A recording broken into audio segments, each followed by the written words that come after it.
Students, welcome to science class.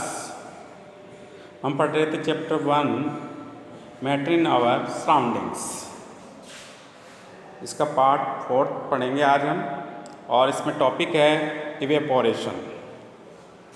What is evaporation? Evaporation क्या है? तो the process in which a liquid changes into it vapour at temperatures below it boiling points is called evaporation।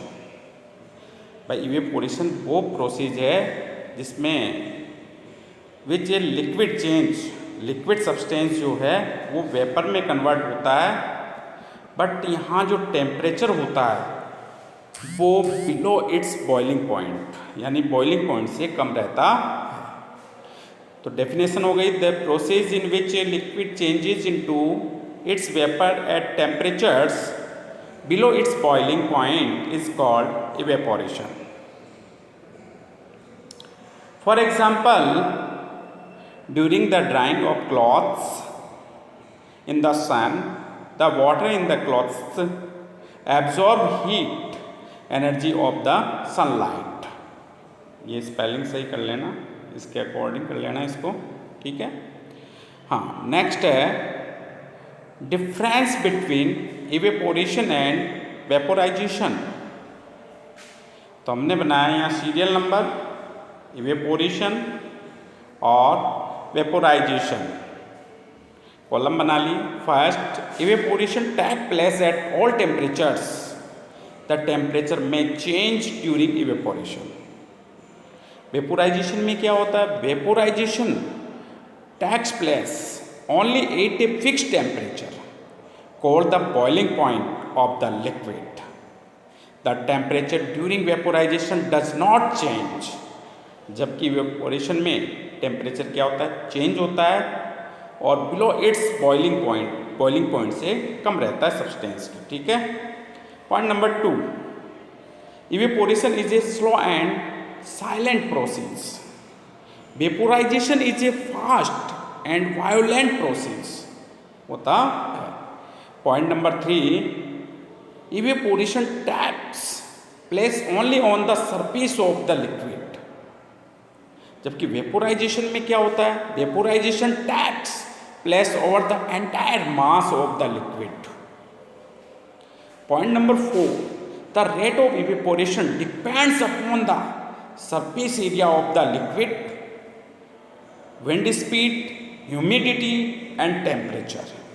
यानी कि evaporation की जो rate है ना, वो surface area of the liquid पर, विंड स्पीड पर, ह्यूमिडिटी पर, टेम्परेचर पर डिपेंड करती है।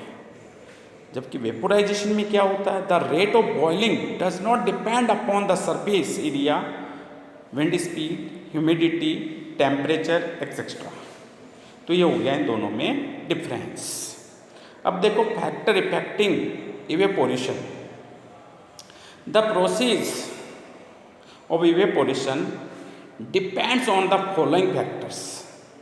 और इन फैक्टर्स को देखो, यहाँ पे, यहाँ हमने काइनेटिक एनर्जी ली है, और यहाँ जो है इधर फ्रैक्शन ऑफ पार्टिकल्स लिए हैं, ठीक है। अब देखो काइनेटिक एनर्जी जो इस फ्रैक्शन ऑफ पार्टिकल्स के साथ कैसे चेंज हो रही है, वो इस ग्राफ में शो किया गया है। नेक्स्ट है फैक्टर्स इफेक्टिंग इवेपोरेशन। इवेपोरेशन को कौन कौन से जो है फैक्टर इफेक्ट करते हैं? तो फर्स्ट है इसमें surface area, surface area.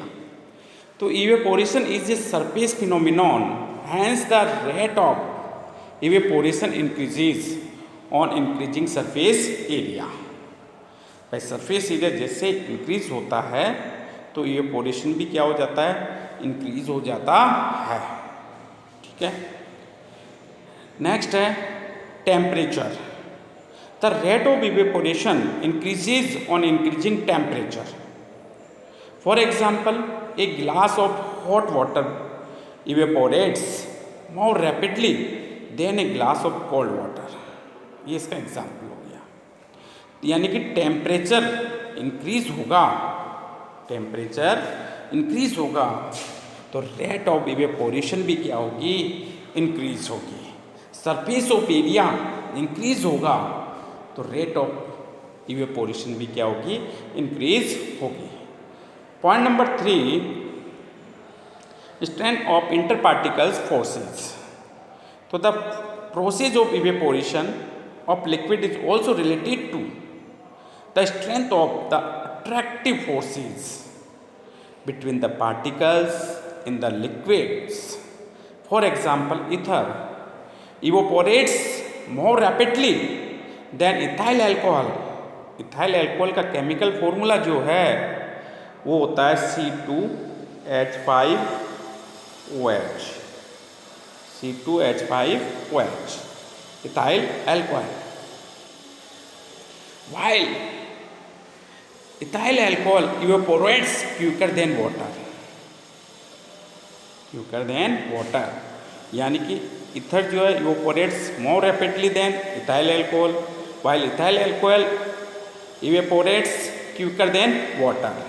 It is because of interparticles attractive forces in these liquids are in the order. Liquids में कैसे होता है, ईथर, फिर इथाइल अल्कोहल में, उससे ज़्यादा वाटर में होता है। ठीक है, ether greater than ethyl alcohol greater than water होता है। फैक्टर इफेक्टिंग इवेपोरेशन में आगे हम पढ़ेंगे point number 4, humidity. The quantity of water vapours present in air is known as humidity. For example, we sweat a lot in hot and humid weather. The clothes dry faster in summer because in summer humidity of air is low. In rainy season, the humidity of air is high, so it takes more time to dry the clothes.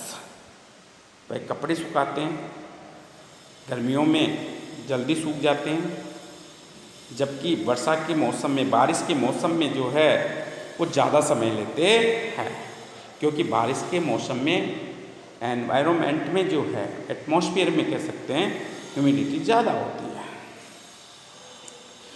है। Speed of wind, the rate of evaporation increases with increase in the speed of wind. Wind की जो speed increase होगी, speed बढ़ेगी, तो evaporation भी क्या होगा, rate of evaporation भी इंक्रीज होता है। For example, wet clothes dry faster on a windy day. यदि हवा तेजी से चल रही है तो गीले कपड़े जल्दी सूख जाते हैं। तो यहाँ हमने पढ़ा पॉइंट नंबर 6 और है इसमें। पॉइंट नंबर 6 में कह रहा है nature of liquid. Rate of evaporation also depends on the boiling point of liquids. The liquid having lesser boiling point have more tendency to evaporate. For example, the boiling point of alcohol is lower than water. Hence, the rate of evaporation is higher in case of alcohol than water. उस case में जो है evaporation rate high होती है। तो यहाँ देखो main factor जो होते हैं इनमें से वो है आपके टेम्परेचर, विंड स्पीड और ह्यूमिडिटी, और एक सरफेस एरिया पे क्वेश्चन पूछे जाते हैं इसमें से, इस टॉपिक में से। जैसे आप चाय पी रहे हैं, एक तो आप कप में चाय पी रहे हैं, एक आप उसे प्याली में या कटोरे में डाल के पी रहे हैं, तो जल्दी ठंडी किस में होगी, कप में ठंडी जल्दी होगी या प्याले में या कटोरे में जल्दी होगी? तो कटोरे का सरफेस एरिया ज़्यादा है तो वहाँ ठंडी जल्दी होगी और चाय आसानी से पी जाएगी। यानी कि सरफेस एरिया इंक्रीज करते हैं तो इवेपोरेशन भी क्या होता है, इंक्रीज हो जाता है। टेम्परेचर के साथ भी इवेपोरेशन क्या होता है, इंक्रीज होता है। और आपकी विंड स्पीड इंक्रीज होगी तो उसके साथ भी इवेपोरेशन क्या होता है, इंक्रीज होता है। बट ह्यूमिडिटी के साथ जो है इवेपोरेशन क्या होता है, डिक्रीज होता है। जनरली इन 4 पॉइंट्स पे क्वेश्चन एग्जाम में पूछे जाते हैं। हाँ, अब नेक्स्ट है सभी स्टूडेंट के लिए सूचना है, चैप्टर को साथ के साथ लर्न करते जाएं। कल ये चैप्टर आपका कंप्लीट हो जाएगा, इसकी क्वेश्चन आंसर भी मैं करवा दूंगा। और परसों यानी कि वेडनेसडे को जो आपका इसका टेस्ट होगा, टेस्ट के लिए अच्छी तरह से आप तैयारी करें। जिस प्रकार से आपको टॉपिक दिए जा रहे हैं उसी प्रकार से इनको लर्न करना है और वेडनेसडे को टेस्ट के लिए पूरी तैयारी के साथ तैयार रहना होगा। तब तक के लिए थैंक यू।